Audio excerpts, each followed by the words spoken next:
Hello everyone, welcome back to my YouTube channel English literature zone. आज की video में हम लोग डेरेक वॉलकॉट की काफ़ी famous poem a far cry from Africa को डिस्कस करने वाले हैं। काफ़ी टाइम से रिक्वेस्ट आ रहा था इस वाले टॉपिक के लिए।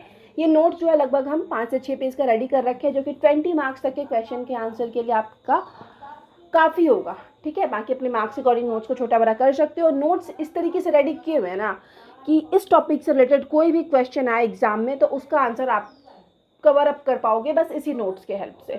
ठीक है, तो अगर आप लोग के सिलेबस में ए फार क्राई फ्रॉम अफ्रीका है तो कंफर्म ये वाली वीडियो आप लोग के लिए काफ़ी हेल्पफुल होने वाली है।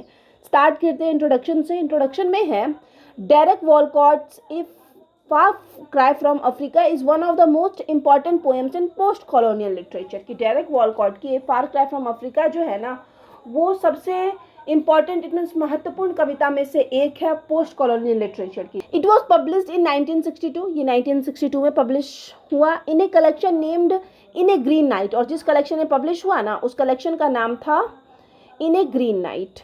ठीक है, the poem is set in the background of माऊ माऊ अपराइजिंग इन केन्या ड्यूरिंग 1950s। मतलब पोएम की जो सेटिंग रखी गई है ना उस बैकग्राउंड में रखी है, मतलब 1950s के टाइम का, 1950 के दौरान जो केन्या में एक माऊ माऊ नाम का एक विद्रोह चल रहा था, मूवमेंट चल रहा था, तो उसी को बैकग्राउंड के रूप में यूज़ किया गया है इस पोएम के। ए violent conflict between British colonisers and native Kikuyu people.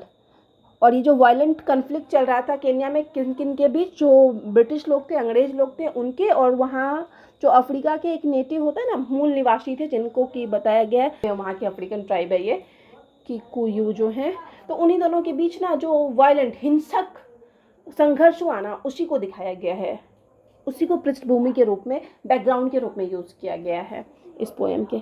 It also reflects poets inner conflict. इस पोएम के माध्यम से या इस पोएम के जरिए पोएट के डेरेक वॉलकॉट उनके भी आंतरिक कन्फ्लिक्ट को, आंतरिक संघर्ष को दिखाया गया है as a man of mixed African and European culture. क्योंकि डेरेक वॉलकॉट जो थे वो दोनों अफ्रीकन और यूरोपियन कल्चर, दोनों कल्चर से बिलोंग करते थे। मतलब उनके जो एंसेस्टर थे, जो पूर्वज थे, वो थे अफ्रीका से, लेकिन डेरेक वॉलकॉट जो है उनका स्टडी, पढ़ाई ये सब इंग्लैंड में, यूरोप में हुआ था। इसी वजह से मिक्स्ड कल्चर के होने की वजह से डेरेक वॉलकॉट या मीन्स जो हम लोग के पोइट हैं उनके अंदर जो कन्फ्लिक्ट चल रहा होता है वो माऊ माऊ विद्रोह के दौरान, अपराइजिंग के दौरान, उसको भी इस पोएम के माध्यम से दिखाने की कोशिश की गई है। मतलब पोएट के इनर कन्फ्लिक्ट को भी दिखाया गया है। Derek Walcott was a famous Caribbean poet, playwright and dramatist. Derek Walcott जो थे काफ़ी प्रसिद्ध कैरिबियन कवि थे, नाटककार थे और ड्रामाटिस्ट थे। He belong to both African and European ancestry. हम बताए थे यूरोपियन एंड अफ्रीकन कल्चर भी लिख सकते हो कि दोनों से बिलोंग करते थे, यूरोपियन अफ्रीकन एंसेस्ट्री से। His mixed cultural background greatly influence his poetry. और यही उनका जो मिक्स्ड कल्चरल बैकग्राउंड है, ये चीज़ें उनकी पोइट्री को, उनकी कविताओं को काफ़ी ज़्यादा प्रभावित करता है। मोस्ट ऑफ हिज वर्क, की ज़्यादातर जो उनका वर्क है ना, deal with colonialism, race, identity and cultural conflict. ठीक है, मतलब क्योंकि वो मिक्स्ड बैकग्राउंड से बिलोंग करते थे, इस वजह से जो उनका ज़्यादातर वर्क है ना वो या तो कॉलोनियलिज्म के बारे में होता है, उपनिवेशवाद के बारे में होता था, रेस इट मीन्स जाति के बारे में, आइडेंटिटी इट मीन्स पहचान के बारे में, कल्चरल कॉन्फ्लिक्ट इट मीन्स सांस्कृतिक संघर्ष के बारे में होता था। इन 1992 में he receive the Nobel prize in literature for his outstanding contribution to world literature. अब वर्ल्ड लिटरेचर में, विश्व साहित्य में अपने आउटस्टैंडिंग कॉन्ट्रीब्यूशन के लिए, आउटस्टैंडिंग योगदान के लिए इनको 1992 में नोबेल प्राइज़ भी मिल रखा है। तो ये डेट कंफर्म ऑब्जेक्टिव के पॉइंट ऑफ व्यू से अगर आप लोग एग्जाम में ऑब्जेक्टिव आता है तो ये याद रखिएगा आप लोग। ठीक है, अब हम लोग का क्रिटिकल एप्रिसिएशन आता है। क्रिटिकल एप्रिसिएशन में है the poem mainly focuses on the violence that took place between the British rulers and the African rebels. कि पोएम में मेनली फोकस किया गया है हिंसा पे, मतलब हिंसा को दिखाया गया किसी किसके बीच, ब्रिटिश शासक और African rebels it means African विद्रोहियों के बीच हिंसा को दिखाया गया है mainly. Walcott describes how a beautiful land is turned into a place of bloodshed because of colonial rule। मतलब वॉलकॉट बताते हैं, व्याख्या करते हैं कैसे एक सुंदर लैंड इट मीन्स अफ्रीका जो है वो प्लेस ऑफ ब्लडशेड बन जाता है, रक्तपात का जगह बन जाता है, जहाँ लाखों लोग की मृत्यु होती है। और वो सब क्यों होता है? सिर्फ कॉलोनियल रूल के वजह से, कि अंग्रेज वहाँ जाके अपना शासन करने लगते, जैसे भारत में भी अंग्रेज शासन किए थे, तो अफ्रीकन पीपल पे भी अंग्रेजों का शासन था। और जब अफ्रीकन लोग विद्रोह किए बहुत ज़्यादा ब्लडशेड हुआ, रक्तपात हुआ। In the poem poet makes it clear that, इस कविता के माध्यम से पोइट क्लियर करते हैं that war destroy human values, कि युद्ध जो होता है ना वो मनुष्य के वैल्यूज़, मूल्यों को डिस्ट्रॉय, नष्ट कर देता है, बर्बाद कर देता है। And brings pain to everyone, और सब के लिए, चाहे वो ब्रिटिशर्स हो या फिर अफ्रीकन लोग हो, इंडियन हो या ब्रिटिशर्स हो, सब के लिए युद्ध जो है वो सिर्फ पेन लाता है, दुख दर्द लाता है। थ्रू द लाइन, अब जो पोएम का लाइन है, कॉर्प्सेस आर स्कैथर्ड थ्रू ए पैराडाइज, ये लाइन है पोएम का। तो इस लाइन के माध्यम से वी कैन से दैट, हम लोग कह सकते हैं, colonialism has destroy the peace and beauty of Africa, कि कॉलोनियलिज्म जो थी, उपनिवेशवाद जो थी, अंग्रेजों का जो शासन था अफ्रीकन पीपल पे, वो क्या करता है, अफ्रीका की सुंदरता और शांति को पूरी तरह से डिस्ट्रॉयड, बर्बाद कर देता है। Walcott does not take the side of either the British और द माऊ माऊ फाइटर्स, यहाँ पे ऑथर जो है ना तो ब्रिटिशर्स के साइड है, ना ही वो विद्रोहियों के साइड हैं जो अफ्रीकन पीपल विद्रोह कर रहे हैं। ही क्रिटिसाइजेस ब्रिटिश इम्पेरियलिज्म, वो क्रिटिसाइज करते हैं ब्रिटिश इम्पेरियलिज्म, इट मीन्स साम्राज्यवाद को, कि ब्रिटिश लोग जब भी अपने से वीक कंट्री देखते हैं उस पर शासन करने लगते हैं, तो इस चीज़ को भी क्रिटिसाइज करते हैं, चाहे वो इंडिया हो या फिर अफ्रीका हो। बिकॉज, क्योंकि it exploited African people for many year, क्योंकि इसी इम्पेरियलिज्म की वजह से जो है अफ्रीकन पीपल जो है उनको काफ़ी टाइम तक, कई वर्षों तक एक्सप्लॉइट किया गया, उनका शोषण किया गया। At the same time he also believes that violence can not be justify even if it is done in the name of freedom, लेकिन दूसरी तरफ इनका सेम थिंकिंग है कि अगर आप फ्रीडम के नाम पे भी हिंसा करते हैं तो वो जस्टिफाइड नहीं है, सही नहीं है। कि फ्रीडम भी चाहिए तो उसका एक तरीका होता है, हिंसक तरीके से जो फ्रीडम मिले, उस चीज़ को जो ऑथर है, पोएट है, वो सपोर्ट नहीं करते हैं। Being a man of both African and European ancestry, क्योंकि वो दोनों एंसेस्ट्री मीन्स हम लोग कह सकते हैं दोनों कल्चर से बिलोंग करते थे ऑथर जो है। Walcott feels divided between two cultures, तो वॉलकॉट को लगता है कि वो दो कल्चर, दो संस्कृतियों के बीच डिवाइड हो चुके हैं, बढ़ चुके हैं। Expresses this pain in the line, वो अपना ये दर्द जो है एक्सप्रेस करते हैं इस लाइन में। I am who poisoned with the blood of both. Poet mixed identity has become a source of suffering, कि पोइट की यही जो मिक्स्ड आइडेंटिटी है उनके सफरिंग, उनके दुख कष्ट का कारण बनती है, क्योंकि वो कोई एक साइड चूज नहीं कर पाते हैं।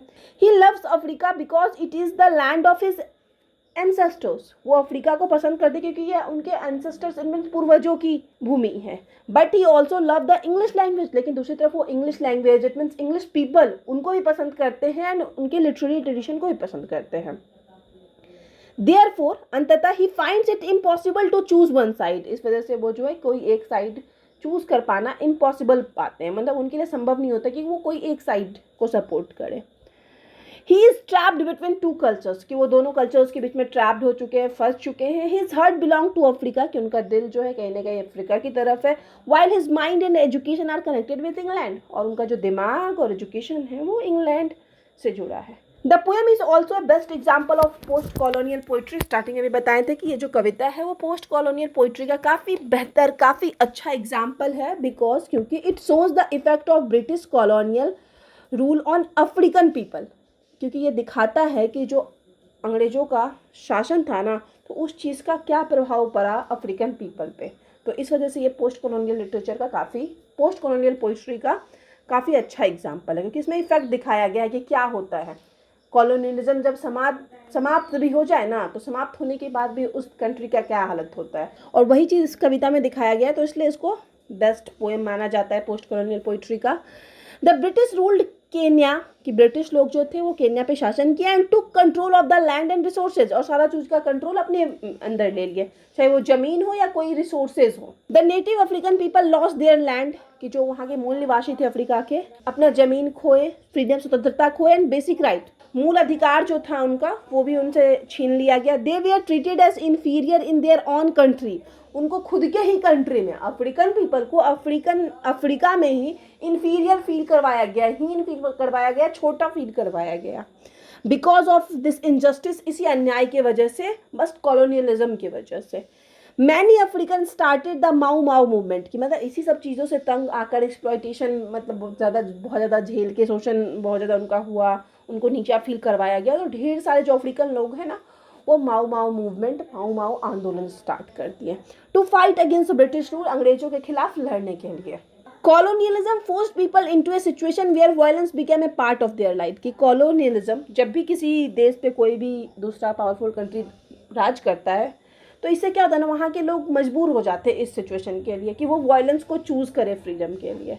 The British use military powers to control the people. कि ब्रिटिश लोग भी मिलिट्री पावर का यूज कर रहे हैं, मतलब वीक कंट्री पे अपना अधिकार जमाने के लिए। तो कहीं ना कहीं ब्रिटिश लोग के भी तो कुछ लोग मारे ही जा रहे हैं, अंग्रेजों का भी कुछ लोग तो कन्फर्म मरे ही होंगे।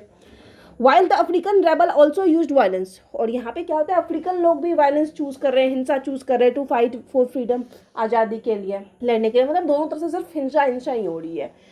एज ए रिजल्ट, और इसी सब के परिणाम स्वरूप, both side suffered and ordinary people became the biggest victim of the conflict. मतलब दोनों साइड, इन्हीं सब के परिणाम के स्वरूप दोनों साइड के लोग काफ़ी ज़्यादा सफ़र करते हैं, और सबसे ज़्यादा जो सफ़र करते हैं इन सब चीज़ से, वो सामान्य लोग सफ़र करते हैं, वो सबसे बड़े विक्टिम बन जाते हैं ऐसे सिचुएशन में।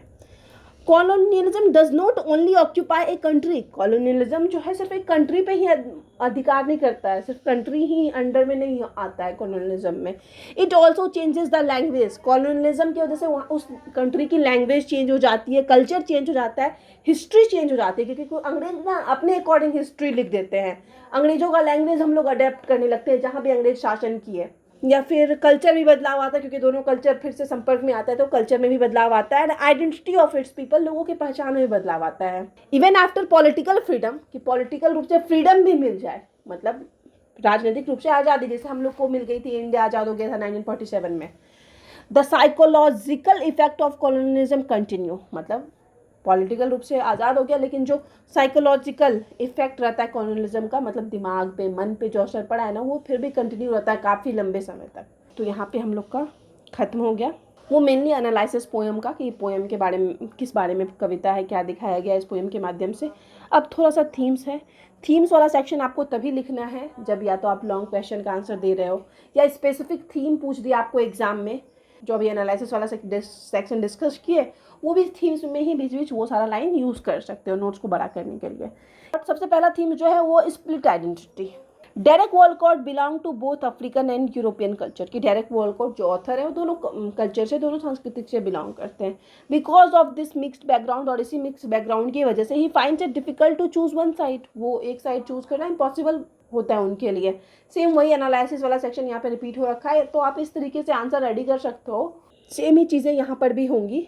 His heart supports Africa because it is land of his ancestor. कि उनका दिल अफ्रीका को सपोर्ट करते हैं क्योंकि ये उनके एंसेस्टर्स की भूमि है। But his education and language connect him with England. लेकिन उनका एजुकेशन और लैंग्वेज जो है वो उनको इंग्लैंड से जोड़ता है। The poet expresses this inner conflict in the famous line. Poet जो है अपने इसी आंतरिक कन्फ्लिक्ट को इस famous line I am who poison with the blood of both, इस लाइन के माध्यम से एक्सप्रेस किए हुए हैं। अब दूसरा जो महत्वपूर्ण थीम है वो कॉलोनियलिज्म एंड एक्सप्लॉयटेशन है। ठीक है, उपनिवेशवाद और शोषण। Other major theme is colonialism. की दूसरा महत्वपूर्ण थीम जो है कॉलोनियलिज्म है। Walcott shows how British rule exploited the African people. Walcott दिखाते हैं कैसे ब्रिटिश लोग जो है अफ्रीकन पीपल को एक्सप्लॉइट करते हैं, उनका शोषण करते हैं। And destroy their peace, freedom, culture. और सब कुछ डिस्ट्रॉय कर देते हैं अफ्रीकन लोगों का, उनकी शांति, उनकी आज़ादी, उनका कल्चर, सांस्कृतिक सब कुछ। Colonialism is presented as a system that bring injustice, suffering and violence. Colonialism को इस पोएम के माध्यम से ऐसा सिस्टम के रूप में दिखाया गया है जो कि सिर्फ अन्याय लाता है, लोगों के लिए दुख कष्ट लाता है, और सिर्फ वायलेंस होता है, हिंसा होती है कॉलोनियलिज्म की वजह से। द पोइट राइट्स, पोइट लिखते हैं, कॉर्प्सेज आर स्कैथर्ड थ्रू ए पैराडाइज। फिर से ये पोएम का लाइन है जो कि हम पहले भी आपको बता रखे हैं। दिस लाइन सोर्स, ये लाइन दिखाता है कि how a beautiful land has been turned into a place of death. कि कैसे एक सुंदर लैंड जो अफ्रीका था वो एक टाइम प्लेस ऑफ डेथ बन जाता है, मतलब बहुत सारे लोग वहाँ मारे जाते हैं because of colonial rule and war. और ये सब क्यों होता है? सिर्फ कॉलोनियल रूल और युद्ध, वॉर की वजह से। अब आगे जो थीम है वो है वायोलेंस, हिंसा। The poem presents violence as one of the greatest tragedies of human life. Poem के माध्यम से ना वायलेंस को, हिंसा को सबसे ग्रेटेस्ट त्रासदी मतलब सबसे बुरा चीज़ बताया गया है मनुष्य के जीवन के लिए। Both the British soldiers and the Mao Mao fighters use violence and innocent people suffer the most. कि दोनों लोग, चाहे ब्रिटिश सोल्जर्स हों या माओ माओ विद्रोह के लोग हों, वो दोनों वायलेंस को चूज़ करते हैं, हिंसा को चूज़ करते हैं, और इस वजह से जो इनोसेंट पीपल थे वो बहुत ज़्यादा सफ़र करते हैं। Walcott does not support cruelty from either side, और वॉलकॉट जो ऑथर है वो किसी भी साइड से क्रुएलिटी को, हिंसा को, वायलेंस को सपोर्ट नहीं करते हैं। Violence can never bring true peace और जस्टिस। ऑथर का मानना है कि वायलेंस जो है ना कभी भी शांति और जस्टिस, न्याय नहीं लाता है। हिंसा से न्याय नहीं मिलेगा आपको, ना शांति मिलेगी।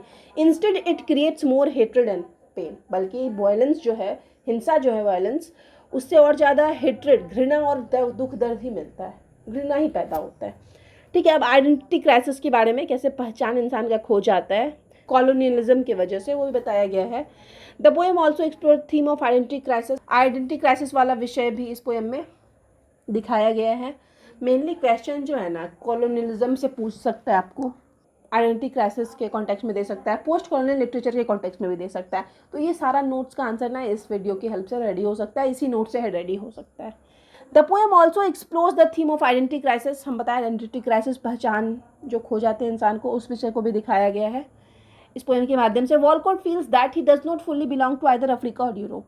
सेम चीज़ है कि वॉलकॉट को ऐसा लगता है ना तो वो पूरी तरह से अफ्रीका से बिलोंग करते हैं, ना ही यूरोप से। His emotional struggle is clearly seen in the line. उनका यही इमोशनल स्ट्रगल, भावनात्मक स्ट्रगल इस लाइन में क्लियरली दिखता है। How choose between this Africa and the English tongue I love, इसी के लाइन पोएम से ही लिया गया है। दिस लाइन सोज दैट, तो ये पंक्तियाँ दिखाती है कि the poet is emotionally trapped between two cultures, की इमोशनली, भावनात्मक रूप से दोनों कल्चर्स के बीच में फंस चुके हैं poet. He can not reject either of them, दोनों में से किसी को वो रिजेक्ट नहीं कर पा रहे, which makes his identity incomplete. और इसी वजह से जो है ना उनकी आइडेंटिटी पहचान जो है ना वो इनकम्प्लीट है, क्योंकि वो किसी एक साइड का आइडेंटिटी पहचान नहीं ले पा रहे हैं। ठीक है, तो यहाँ पे हम लोग का दोनों चीज़ एनालिसिस, थीम्स, दोनों सेक्शन खत्म हो गया। हम लोग का कंक्लूजन है। कंक्लूजन थोड़ा लॉन्ग रख रखे हैं अपने मार्क्स के अकॉर्डिंग, आप छोटा बड़ा कर सकते हो, एक आध लाइन हटा सकते हो। कंक्लूजन में है 10 इस प्रकार, a far cry from Africa is a poem. A far cry from Africa जो है वो एक कविता है। That present the painful effect of colonialism, जो कि दिखाता है, प्रेजेंट करता है कि कॉलोनियलिज्म का क्या दर्दनाक प्रभाव पड़ता है ना, इस चीज़ को दिखाता है। On both society and individual, मतलब समाज पे क्या दर्दनाक प्रभाव पड़ता है, लोगों पे क्या दर्दनाक प्रभाव पड़ता है, उन दोनों चीज़ों को दिखाता है कि जो पोएम है हम लोग का। थ्रू द माऊ माऊ अपराइजिंग, मतलब माऊ माऊ विद्रोह के माध्यम से, माऊ माऊ विद्रोह के द्वारा डेरेक वॉलकॉट सोज, वो डेरेक वॉलकॉट दिखाते हैं, ऑथर दिखाते हैं कि how colonial rule brought violence, injustice and suffering to the people of Africa. के कैसे कॉलोनियल रूल के वजह से, अंग्रेजी शासन की वजह से जो है अफ्रीकन लोगों को वायलेंस, इट मीन्स हिंसा, इनजस्टिस, सफरिंग, दुख, कष्ट, अन्याय, इन सब चीज़ों का सामना करना पड़ा। एट द सेम टाइम, और वहीं दूसरी तरफ, ही expresses his on emotional conflict, वो खुद का भी भावनात्मक कन्फ्लिक्ट, उसके उनके अंदर जो एक इनर कन्फ्लिक्ट चल रहा है, संघर्ष चल रहा है, उस चीज़ को भी एक्सप्रेस करते हैं, भी व्यक्त करते हैं। As a man who belong to both African and European culture, और एक ऐसे आदमी के रूप में अपने आंतरिक संघर्ष को, कन्फ्लिक्ट को बताते हैं जो कि दोनों कल्चर से बिलोंग करता हो, अफ्रीकन और यूरोप। द पोएम सोज, ये कविता दिखाती है कि how difficult it is to live with a mixed identity in a post colonial world, कि इस पोस्ट कॉलोनियल वर्ल्ड में ना मिक्सड आइडेंटिटी वाले लोग जो होते हैं ना, उनके लिए रहना कितना मुश्किल हो जाता है, उस चीज़ को भी इस पोएम के माध्यम से दिखाया गया। फाइनली, अंततः द पोएम टीचेज अस, ये कविता हम लोग को सिखाती है कि that violence can never bring a lasting solution, कि जो वायलेंस है, जो हिंसा होती है ना, वो कभी भी लास्टिंग सॉल्यूशन नहीं देती है। मतलब किसी भी प्रॉब्लम का हम लोग को अस्थाई, मतलब परमानेंट हल नहीं मिलता है वायलेंस की वजह से, हिंसा की वजह से। तो कोई भी प्रॉब्लम हो तो ऑथर हिंसा, वायलेंस को अवॉइड करने बोलते हैं, चाहे वो प्रॉब्लम जो है कॉलोनियल रूल हो, फ्रीडम हो, किसी भी चीज़ के नाम पे ऑथर चाहते हैं हिंसा नहीं हो। ठीक है, तो यहाँ पे हम लोग का नोट्स खत्म हो गया। वीडियो अगर आपको अच्छा लगा, आपके लिए हेल्पफुल है, तो आप लोग वीडियो को लाइक करना, चैनल को सब्सक्राइब करना और कमेंट करके बताना वीडियो आपको कैसा लगा। ठीक है, मिलते हैं नेक्स्ट वीडियो में नेक्स्ट टॉपिक के साथ।